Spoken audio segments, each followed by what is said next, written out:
Senhor, estamos todos reunidos em Teu nome, rogando vossas bênçãos para que possamos nos fortalecer, aprender e vivenciar os vossos ensinamentos, nos tornando melhores a cada dia. Pedimos, Mestre querido, a vossa permissão para iniciarmos o Evangelho de hoje. Evangelho de Jesus segundo o Espiritismo. Estamos no capítulo 27. Pedi e obtereis. E vamos lá nos itens de 13 a 15. Continuação da ação da prece e transmissão do pensamento. No item 13, acedendo ao pedido que se lhe faz, Deus muitas vezes objetiva recompensar a intenção, o devotamento e a fé daquele que ora. Daí decorre que a prece do homem de bem tem mais merecimento aos olhos de Deus e sempre mais eficaz, porquanto o homem vicioso e mau não pode orar com fervor e confiança que somente nascem do sentimento da verdadeira piedade. Do coração do egoísta, daquele que apenas de lábios ora, unicamente saem palavras, nunca os ímpetos de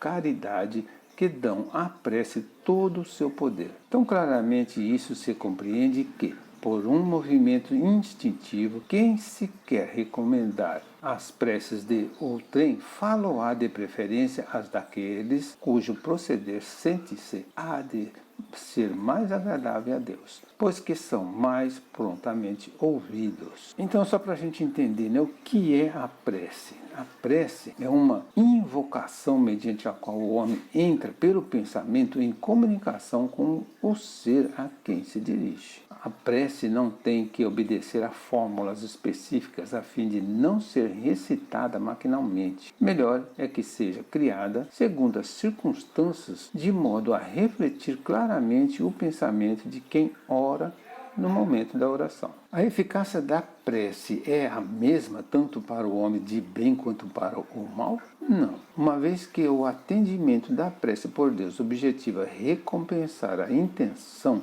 o devotamento e a fé daquele que ora, é claro que tem mais merecimento aos seus olhos e sempre mais eficácia a prece do homem de bem. Acreditar que Deus ignore a prece que um filho seu lhe faça, só porque esse filho temporariamente se encontra desviado da trilha do bem, é o mesmo que negar os atributos da divindade. No item 14, por exercer a prece uma como ação magnética, poder-se-ia supor que o ser feito depende da força fluídica. Assim, entretanto, não o é. Exercendo sobre os homens essa ação, os espíritos, sendo preciso, supre a insuficiência daquele que ora ou agindo diretamente em seu nome, ou dando-lhe momentaneamente uma força excepcional, quando o julgam digno dessa graça, ou que ela lhe possa ser proveitosa. O homem que não se considera suficientemente bom para exercer salutar influência, não deve por isso abster-se de orar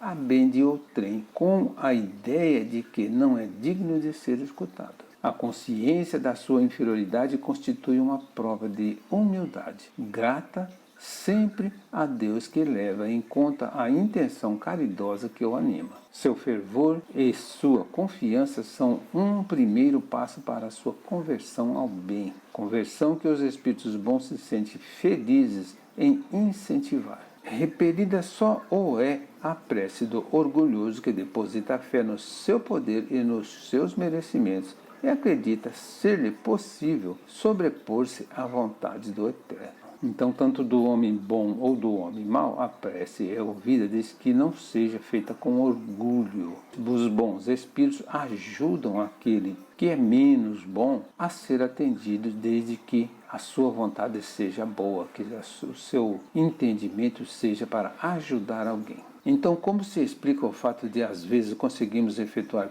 proezas, realizando coisas em benefício do semelhante, quando reconhecemos não possuirmos aptidão e força suficiente para tal? Quando em nós existe a boa vontade em ajudar ao próximo, e se para isso nos valemos dos recursos da prece, a espiritualidade superior, sondando-nos no íntimo e reconhecendo-nos a boa intenção, nos supre a insuficiência e nos ajuda a atingir o objetivo. Item 15. Está no pensamento o poder da prece, que por nada depende nem das palavras, nem do lugar, nem do momento em que seja feita. Pode-se, portanto, orar em toda parte, em qualquer hora, a sós ou em comum. A influência do lugar ou do tempo só se faz sentir nas circunstâncias que favoreçam o recolhimento. A prece em comum tem ação mais poderosa quando todos os que oram se associam de coração a um mesmo pensamento e colimam o mesmo objetivo, porquanto é como se muitos clamassem juntos em uníssono. Mas que importa se grande número de pessoas reunidas para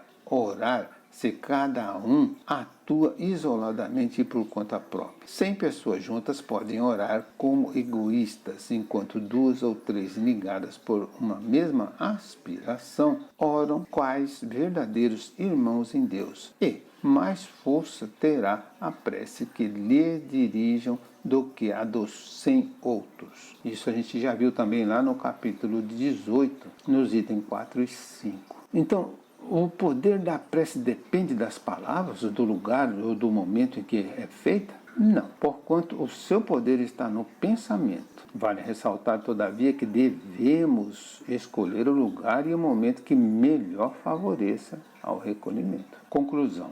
O poder da prece está no pensamento, independendo da sua forma, das palavras utilizadas, do lugar e o momento em que a proferimos. Os Espíritos nos suprem a energia que porventura nos falta para dar eficácia àquela quando nos julgam merecedores dessa graça. Encerramos aqui uma parte do capítulo 27. Pedi e obtereis. Agradecemos ao Mestre Jesus todo o amparo e proteção. Seja nosso guia, Senhor, hoje e sempre. Auxilie-nos a sermos tão bons como o Evangelho nos ensina, a sermos mais amáveis, pacientes e resignados perante as provações que precisamos viver. Que Jesus nos abençoe sempre.